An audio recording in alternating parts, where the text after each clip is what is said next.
오늘의 말씀 마태복음 22장 1절부터 14절 말씀.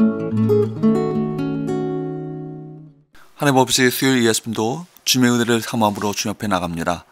이 시간에도 우리 모두에게 말씀을 통해 하나님의 음성을 들려주옵소서. 예수님의 이름으로 기도합니다. 아멘. 할렐루야. 성교 성도 여러분, 오늘도 하나님의 은혜와 평강이 가득한 하루가 되시길 축복합니다. 오늘 우리에게 주시는 하나님의 말씀은 마태복음 22장 1절에서 14절 말씀입니다. 어떤 임금이 자기 아들을 위하여 혼인잔치를 베풀었습니다. 그리고는 사람들을 청하였습니다. 물론 오늘 비유에서 먼저 택함받고 청함받은 이들은 유대인들입니다. 하나님과 오랜 교제를 해왔고 하나님의 은총으로 선택받은 그들입니다. 그래서 하나님께서는 이들을 하나님의 잔치에 청하였습니다. 그런데 이들이 시큰둥합니다. 잔치에 초청받고도 가기를 싫어합니다. 그래서 임금은 다른 종들을 보내어 오라고 했더니 이번엔 돌아보지도 않고 어떤 이는 자기 밭으로, 다른 사람은 자기 사업하러 가는 거예요. 자기 볼일 보러 간 것입니다. 이들은 여기서 멈추지 않습니다. 임금님의 초청에 응해야 한다, 가야 한다 계속해서 말하는 종들을 귀찮으니까 아예 죽여버리고 말았습니다. 그러자 참도 못한 임금이 노하여 군대를 보내어 그 동네를 진멸하고, 그리고는 종들에게 이들은 다 필요 없다, 잔치는 어차피 준비되었으니 길거리에 나가서 지나가는 사람들을 아무나 청하여 데리고 오라 라고 하여 결국 참석하게 되어 있던 이들은 버림받고 엉뚱한 사람들이 그 잔치 장소를 채우게 되었다는 비유입니다. 무슨 뜻일까요? 이건 분명 비유입니다. 비유에는 말하고자 하는 게 숨어 있습니다. 겉으로 드러나는 것이 아니라 그 뒤에 있습니다. 무엇을 말하고자 하는 것입니까? 바로 유대인들을 향한 예수님의 비판인 것입니다. 하나님의 서민으로 자처하여 실제 그렇게 살아왔던 유대인들, 언제나 하나님과의 관계를 말할 때는 자신들이 제일 우선이라고 주장하던 그들, 천국의 안방은 늘 자기들 차지라고 여기던 유대인들입니다. 그런데 그 유대인들이 밀린다는 것입니다. 하나님의 초청에 불성실하고 심지어 교만을 떨다가 하나님께 버림받고 그 자리를 이방인들이 대신 채운다는 것입니다. 본래 자격 없던 이들이 은혜로 천국을 차지한다는 예수님의 비유인 것입니다. 아무리 할 일이 많아도 하나님께서 초청하시는 것을 최우선으로 두는 사람을 가리켜 하나님의 백성, 그리스도인이라고 부릅니다.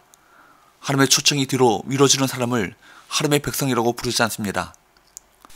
여러분, 우리에게 얼마나 해야 할 일들이 많이 있습니까? 그럼에도 불구하고 우선적으로 해야 할 일들이 있는데 하나님의 부르심에 응답하는 것, 바로 그것이 그리스도인들이 해야 할 일인 것입니다. 이제 우리의 초점을 나중에 불려온 사람들에게로 옮겨가 봅시다. 본래 청함을 받았던 이들은 하나님의 분노를 샀고, 이제 그 잔치에는 애당초 청함받지 못했던 이들, 그러니까 본래 자격이 없던 이들이 차지하게 되었습니다. 전 같으면 구경도 못할 이들이 은혜로 청함을 받고 그 잔치 자리에 차지하게 되었습니다.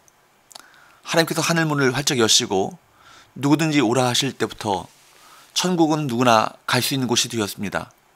그 전까지는 천국은 그들만의 리그였습니다. 거룩한 자들, 완벽한 이들, 신령한 자들만의 것이었습니다. 그러나 천국의 본 백성들이 타락한 후 이제 천국은 모든 이들의 것이 되었습니다. 누구나 다 갈 수 있게 되었습니다. 9절 10절 내거리 길에 가서 사람을 만나는 대로 혼인잔치에 청하여 오라 한데, 종들이 길에 나가 악한 자나 선한 자나 만나는 대로 모두 데려오니 혼인잔치에 손님들이 가득한지라. 내거리 길은 저작거리, 시장거리 가장 붐비는 길입니다. 그토록 많은 사람을 모두 다 천국 잔치에 들여보냈습니다. 얼마나 축복받은 이들입니까? 그런데 오늘 말씀에서 우리가 정말 유의해야 할 것이 있습니다. 11절에서 13절 임금이 손님들을 보러 들어올새 거기서 예복을 입지 않은 한 사람을 보고 이르되 친구여 어찌하여 예복을 입지 않고 여기 들어왔느냐 하니 그가 아무 말도 못하거늘 임금이 사원들에게 말하되 그 손발을 묶어 바깥 어두운 데 내던지라. 거기서 슬피 울며 이를 갈게 되리라 하니라. 슬피 울며 이를 간다는 것은 원한이 가득하여 복수심에 불탄다는 뜻이 아니라 참여합니다, 통회합니다, 후회합니다 라는 유대인들의 표현법입니다. 임금이 그 잔치에 들어와 보고서는 예복을 입지 않은 한 사람을 보고는 그를 쫓아내었습니다. 이상하지 않습니까? 누구나 다 와라 하고서는 웬 예복 타령을? 누구 책임입니까? 잔치에 사람들이 오면 예복은 주인이 한 벌씩 주었답니다. 그래서 사람들은 모두들 그 옷을 입고 잔치에 참여하는 것이 예의였다고 합니다. 더군다나 길 가던 사람들을 불렀으니 모두들 복장이 엉망진창이었을 것입니다. 그러나 염려될 것이 없는 것이 예복, 잔치집에서 준비해준 예복이 있습니다. 이 예복을 입고 참여해야 합니다. 그런데 이 사람은 예복을 입지 않았습니다. 누구나 다 입어야 하는 예복인데 왜 입지 않았을까요? 예복 입는 것이 당연한 것임을 이 사람도 스스로도 잘 알고 있는 듯합니다. 임금이 책망할 때 그가 아무 말도 못하거늘 하는 것으로 보아 그러합니다. 당연한 것을 안 했다는 것입니다. 여러분, 이것은 천국의 비유입니다. 천국에선 이런 일이 있을 수 있다는 것인데 우리는 누구나 다 천국에 초청받고 그곳에 참여합니다. 그리고 그곳에서 우리는 모두 예복을 입어야 합니다. 이 예복도 사실 자기가 수고롭게 준비하는 것이 아닙니다. 그것은 하나님께서 이미 다 예비해 놓으신 것입니다. 우린 그냥 입기만 하면 됩니다.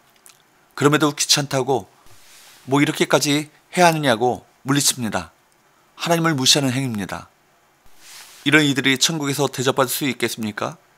하나님의 나라에서 존경받을 수 있을까요?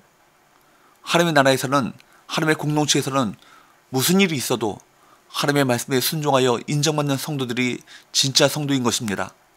참 성도가 되시길 축복합니다.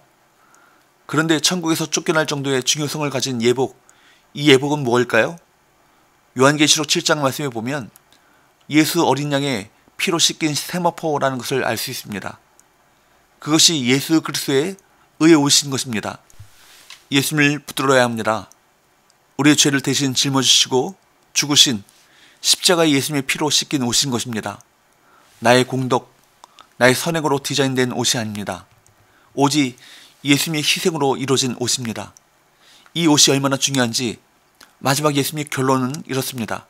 14절, 청함을 받은 자는 많되 택함을 입은 자는 적으니라. 천국에 오라고, 천국의 축복, 복된 삶을 살라고 청함을 받는 이들은 많습니다. 그런데 실제로 택함 받는 이들은 적답니다. 무슨 뜻입니까? 이것은 분명 마지막 때의 최후의 심판을 말씀하고 있는 것입니다.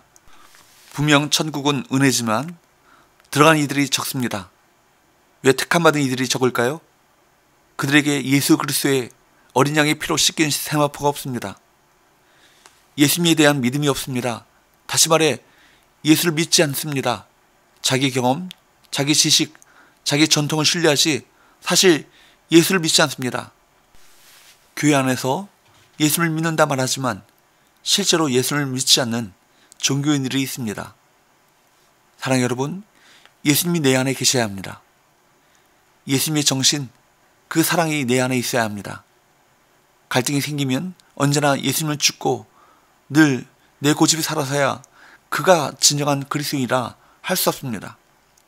이 핑계 저 핑계, 이곳이 저곳일로 예수님의 말씀은 약화되고 내 생각만이 늘 앞장서서야 천국 생활이 유지될 수 없습니다. 확고한 예수 신앙이 내게 있어야 합니다. 사랑하는 여러분, 이제 왕의 나라에 들어왔으면 저 세상 나라에서 자랑하고 입고 다니던 내 옷을 벗어 던져야 합니다. 세상에서 자랑하던 옷을 부끄럽게 여기고 배설물로 여길 수 있어야 합니다. 예수 그리스도의 의의 옷, 보혈의 옷으로 갈아입어야 합니다. 그 옷을 입은 자는 그 나라 백성으로서의 언어를 말하며 살아야 합니다. 천국의 가치관을 가지고 살아야 합니다. 천국 인생으로서의 목적을 가지고 천국 열매를 맺으며 살게 되는 것입니다. 기도합시다. 하나님 아버지, 우리를 하나님 나라 잔치로 초청하여 주심에 감사합니다. 천국 백성에 합당한 예수님의 의의 옷을 입고 그에 합당한 삶을 살아가게 하여 주옵소서. 예수님의 이름으로 기도합나이다. 아멘.